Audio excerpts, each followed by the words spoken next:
पेश है आज दिन भर की प्रमुख खबरें। मुख्यमंत्री सुखविंदर सिंह सुक्खू आज कांगड़ा में थे। यहां उन्होंने जसवा परागपुर विधानसभा क्षेत्र के तहत डाडासीबा नागरिक अस्पताल का निरीक्षण किया और अधिकारियों को दिशा निर्देश दिए।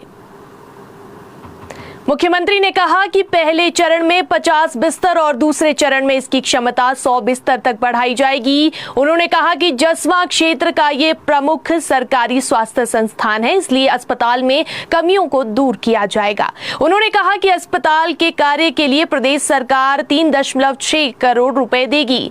महिला रोग, हड्डी रोग, सर्जरी और एनेस्थीसिया के विशेषज्ञ चिकित्सकों के साथ साथ लैब तकनीशियन भी यहां पर तैनात किए जाएंगे।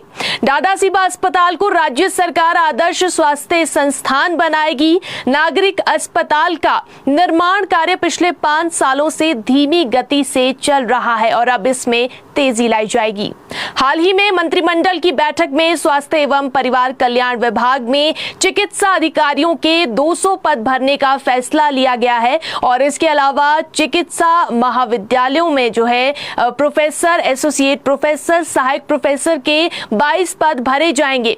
मुख्यमंत्री सुखविंदर सिंह सुक्खू ने कहा कि टांडा में आपातकालीन चिकित्सा अधिकारी के 8 पद और पंडित जवाहरलाल नेहरू चिकित्सा महाविद्यालय चंबा में सहायक प्रोफेसर के 5 पद भरे जाएंगे।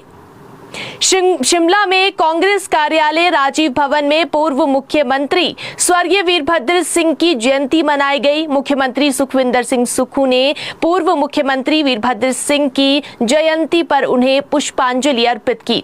मुख्यमंत्री सुखविंदर सिंह सुक्खू ने कहा कि वीरभद्र सिंह ने अपना पूरा जीवन हिमाचल प्रदेश और यहां के लोगों के विकास व कल्याण के लिए समर्पित कर दिया। हिमाचल को एक समृद्ध और आधुनिक राज्य बनाने में उनके योगदान को हमेशा ही याद रखा जाएगा।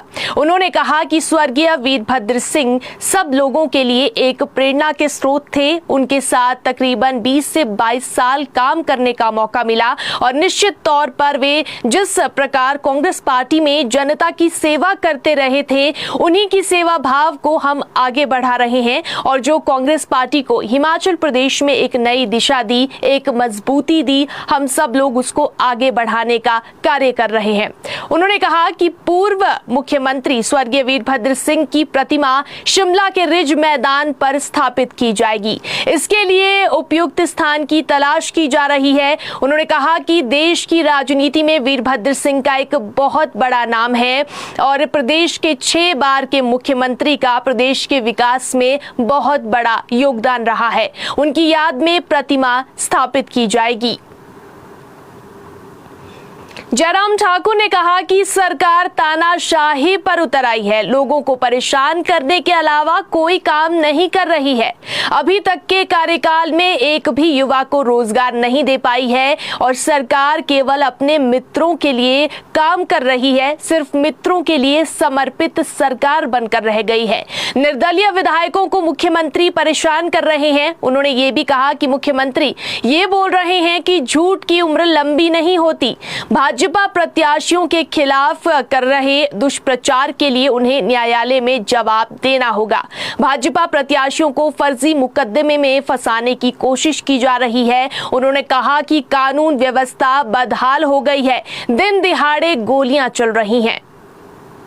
हिमाचल प्रदेश में दवाइयों के 22 सैंपल फेल हो गए हैं, जिससे साफ लग रहा है कि हिमाचल में ड्रग माफिया फल फूल रहा है, मरीजों के साथ खिलवाड़ हो रहा है।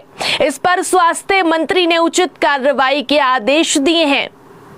स्वास्थ्य मंत्री ने कहा कि 22 सैंपल फेल होना दुर्भाग्यपूर्ण है, इस पर उचित कार्रवाई अमल में लाई जाएगी। स्वास्थ्य मंत्री कर्नल धनीराम शांडिल ने कहा कि दोषियों को बख्शा बिल्कुल भी नहीं जाएगा। 25 जून को भाजपा काला दिवस मनाएगी। देश के इतिहास में 25 जून का दिन आपातकाल के काले दिवस के रूप में जाना जाता है। 25 जून 1975 को पूर्व प्रधानमंत्री इंदिरा गांधी ने उनके खिलाफ आए सर्वोच्च न्यायालय के फैसले के विरुद्ध जाकर अपनी तानाशाही को बरकरार रखने के लिए देश भर में आपातकाल की घोषणा की और पूरे देश में मानवाधिकारों का हनन किया।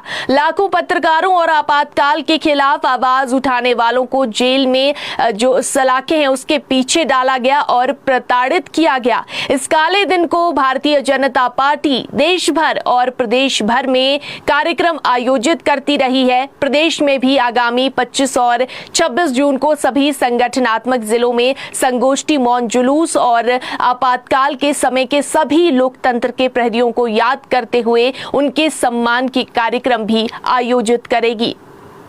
शिमला के समर हिल में रेलवे पुल के गिरने का खतरा बन रहा है, जिसके चलते शिमला कालका रेलवे लाइन को बंद कर दिया गया है। रेलवे ने एहतियात के तौर पर ट्रेनों की आवाजाही को बंद कर दिया है। दूसरे दिन भी कालका शिमला रेलवे ट्रैक पर ट्रेनें नहीं चली हैं और इस ट्रैक से शिमला आने वाली सभी ट्रेनों को रद्द कर दिया गया है। वहीं रेलवे सेवाएं शिमला के लिए बंद होने से पर्यटन सीजन प्रभावित होगा। कल भी 2 ट्रेनें तारा देवी तक ही चलेंगी। इन दिनों शिमला में पर्यटन पीक पर है। बाहरी राज्यों से लगातार पर्यटक ट्रेन के माध्यम से शिमला आते हैं और अब पर्यटक अपनी बुकिंग कैंसिल करवा रहे हैं। हिमाचल में घूमने के लिए आए यात्रियों की मुश्किलें अब जो है बढ़ने वाली है। कई जगहों से ट्रेन रूट पर उन्हें परेशानी का सामना करना पड़ सकता है और अब पर्यटक बसों व गाड़ियों में सफर कर शिमला पहुंचेंगे। ऐसे में पर्यटन कारोबार पर भी इसका काफी असर पड़ेगा। साथ ही अब शिमला में जाम की समस्या बढ़ सकती है। पंजाब के भरतगढ़ शहर में मंडी से चंडीगढ़ सवारियां लेकर जा रहे मंडी के टैक्सी चालक के साथ मारपीट और टैक्सी को तोड़ने का मामला सामने आया है। हमलावरों ने टैक्सी को भी बुरी तरह से तोड़कर क्षतिग्रस्त कर दिया है। वहीं मंडी के साथ लगते बड़ीधार कटिंडी निवासी टैक्सी चालक योगराज ने बताया है कि शुक्रवार रात को वो आईआईटी कमान से प्रशिक्षुओं को लेकर चंडीगढ़ जा रहा था और इस दौरान रात को जब पंजाब के भरतगढ़ में पहुंचा तो वहां 10 से 15 लोगों ने उसकी गाड़ी को रोका और बिना कारण सवारियों पर दरात, डंडों और पत्थरों से हमला कर बुरी तरह घायल कर दिया। हमलावरों ने गाड़ी को बुरी तरह तोड़ दिया है। इसके बाद शिकायत स्थानीय पुलिस को दी, लेकिन उस समय पुलिस ने कोई मदद नहीं की। वहीं टैक्सी चालक ने बताया कि घटना के बाद जो ढाबा संचालक है और स्थानीय टैक्सी चालक हैं, उन्होंने भरतगढ़ अस्पताल उन्हें पहुंचाया और वहीं योगराज ने अपने ऊपर हुए हमले की पूरी कहानी सोशल मीडिया पर एक पोस्ट के जरिए शेयर की है। उन्होंने कहा कि पंजाब में हिमाचल के लोगों का आना सुरक्षित नहीं है। पुलिस प्रशासन और सरकार से इस घटना की उच्च स्तरीय जांच की मांग की है। मंडी जिला में आग लगने का मामला सामने आया है। सिराज घाटी के शिकावरी गांव में आग लगने से स्लेटपोश 2 मंजिला रिहायशी मकान व मंदिर कोठी जलकर राख हो गए हैं। इस घटना में करीब 55 लाख रुपए का नुकसान हुआ है। बीती रात करीब 1 बजे हीरालाल के 6 कमरों वाले 2 मंजिला मकान में अचानक आग भड़क गई। आग की लपटें और धुआं देख घर में सो रहे लोग उठ गए और बाहर निकल गए। इस दौरान पूरा मकान धू-धू कर जल उठा। आसपास के लोग जब तक इकट्ठे हुए तब तक पूरा मकान भीषण आग की चपेट में आ चुका था। वहीं स्थानीय लोगों ने आग बुझाने का प्रयास किया, लेकिन काफी देर हो चुकी थी। वहीं मकान की एक मंजिल में रखा देवी दुर्गा का रथ, चांदी व अन्य धातु भी आग की भेंट चढ़ गए हैं। प्रशासन की ओर से प्रभावित परिवार को फौरी राहत के रूप में 10,000 रुपए दिए गए हैं। वहीं पुलिस ने मामला दर्ज कर छानबीन शुरू कर दी है। हमीरपुर में एक दर्दनाक हादसा पेश आया है। सुजानपुर के भटलंबर गांव के पास एचआरटीसी बस और मोटरसाइकिल की टक्कर हो गई। वहीं हादसे में एक व्यक्ति की मौत हो गई है। भारतीय सेना में तैनात सुरेश कुमार सुजानपुर से बजरोल की तरफ जा रहे थे। बस जो है वो हमीरपुर से वाया बजरोल होकर जंगलबैरी की तरफ आ रही थी। सुरेश कुमार छुट्टियों में अपने घर आए हुए थे। वहीं भटलंबर गांव के पास एक मोड़ पर मोटरसाइकिल और बस में सीधी टक्कर हो गई। हादसे में मोटरसाइकिल सवार सुरेश कुमार गंभीर रूप से घायल हो गए और जिसे कि स्थानीय लोगों और साथ जो है लोगों द्वारा एम्बुलेंस की मदद से सुजानपुर अस्पताल लाया गया। यहां डॉक्टरों ने उसे मृत घोषित कर दिया। सुजानपुर विधानसभा क्षेत्र के विधायक कैप्टन रंजीत सिंह ने इस दुर्घटना पर शोक व्यक्त किया है। ननखड़ी में इस सड़क हादसे में 50 वर्षीय व्यक्ति की मौत हो गई है। यशपाल ठाकुर के तौर पर व्यक्ति की पहचान हुई है। गाड़ी में अकेला ही ये व्यक्ति जो है सफर कर रहा था। ये ननखड़ी से चकला की तरफ जा रहा था। यहां गाड़ी अनियंत्रित होकर सड़क से नीचे जा गिरी। कांगड़ा के देहरा में भी एक हादसा पेश आया है। यहां बनखंडी में एक कार अनियंत्रित होकर पेड़ से जा टकराई, जिसके बाद कार में आग लग गई और गाड़ी में 4 लोग सवार थे। ये परमाणु से चामुंडा मंदिर की तरफ जा रहे थे। कार में सवार लोगों को चोटें आई है और घायल हुए हैं। वहीं स्थानीय लोगों ने कार सवारों को कार से बाहर निकालकर एम्बुलेंस से देहरा अस्पताल भेजा, जहां उनका उपचार जारी है। और इस दौरान मौके पर पहुंची फायर ब्रिगेड की गाड़ी ने आग पर काबू पाया। 18वीं लोकसभा का सत्र कल से शुरू हो रहा है। 24 व 25 जून को सदस्यों का शपथ ग्रहण, 26 जून को लोकसभा अध्यक्ष का चुनाव होगा।